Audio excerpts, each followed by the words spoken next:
the guy would go to jail. But the banks are the one industry that's allowed to get away with this and to profit from it.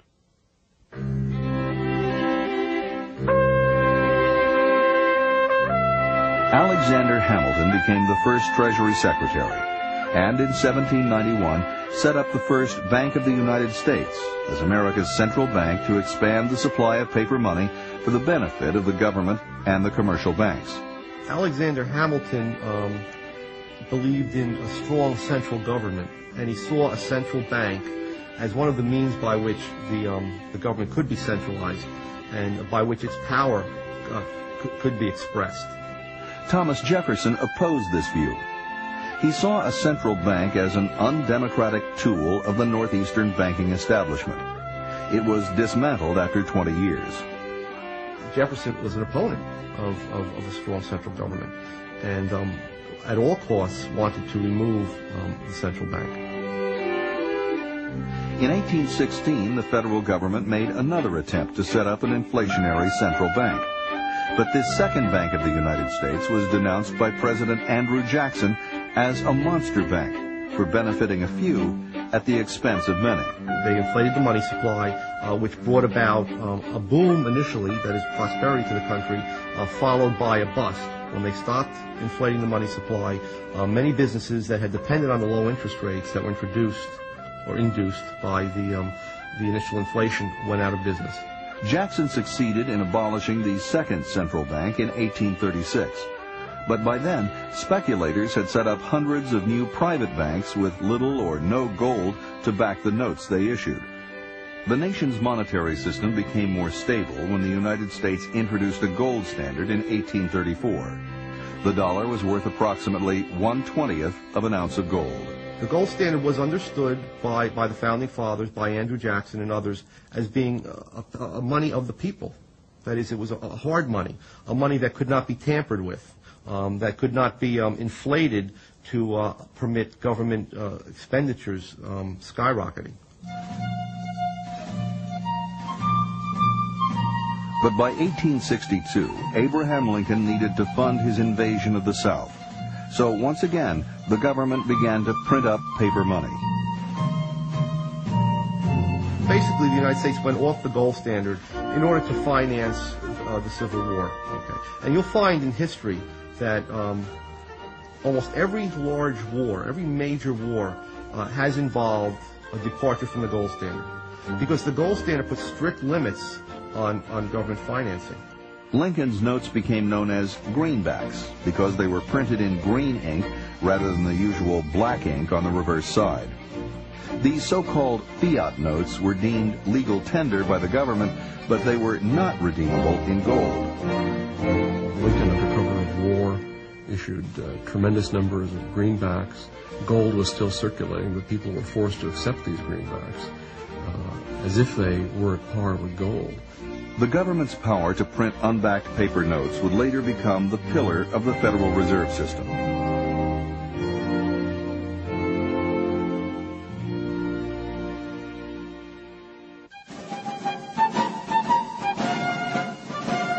After the Civil War, the nation's monetary system became sounder when the U.S. adopted a gold standard. We went back on the gold standard in 1879 and had probably the greatest period of growth and of prosperity ever in the country's history. For nearly 20 years, the total output of goods and services grew at an unprecedented rate of 4% per year. The reason being that with a sound money and without the ability to manipulate the interest rate, we had a lot of genuine saving and investment, which then led to more capital goods and higher labor productivity in the United States.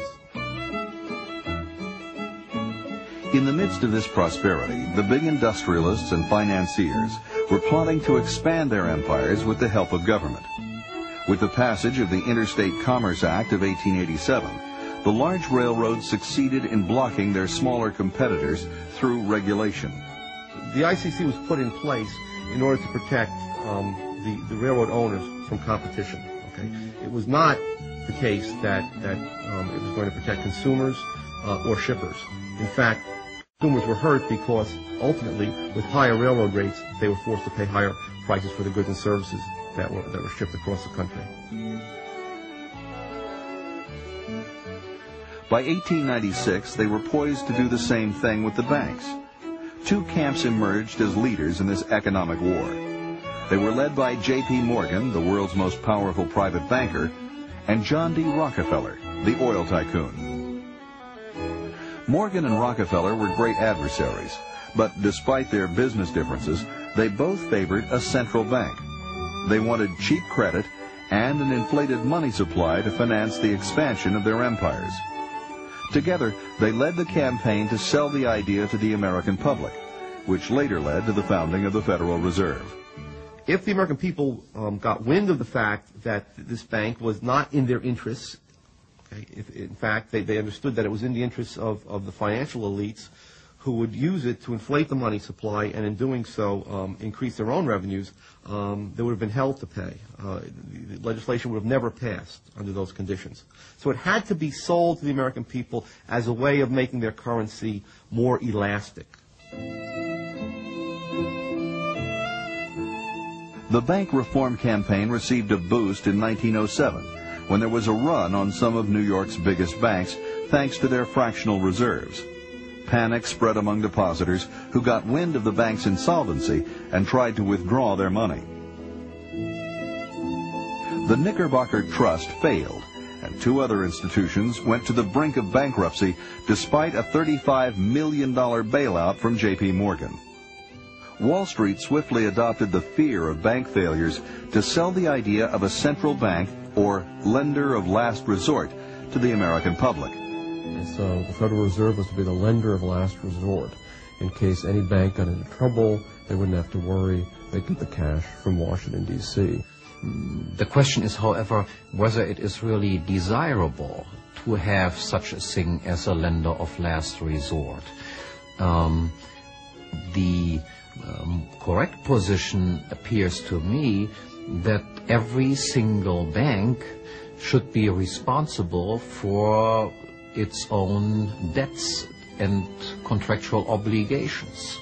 And if banks, through imprudent policy, then go bankrupt, this should not be considered a bad thing, but in fact considered to be a magnificent thing, because bankruptcies, the danger of bankruptcies, is precisely what makes banks adhere to sound policies. Bank runs and failures continued at an alarming rate. In 1908, the National Monetary Commission, headed by John D. Rockefeller Jr.'s father-in-law, Senator Nelson Aldrich, was set up to push for a central bank.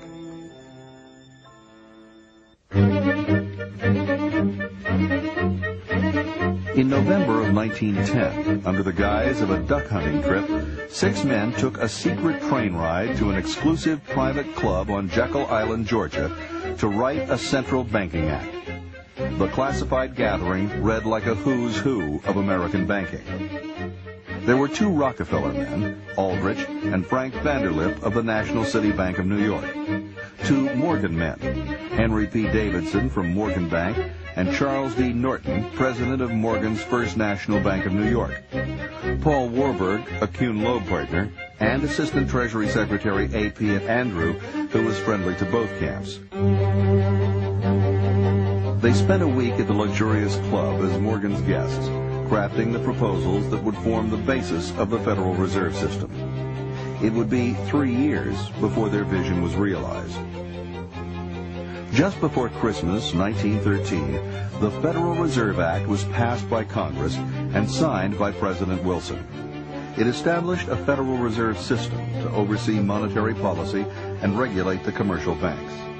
It's no coincidence that the Federal Reserve System was established by the Wilson administration. This was the height of the Progressive era, a time of tremendous government expansion and of special interest deals in Washington.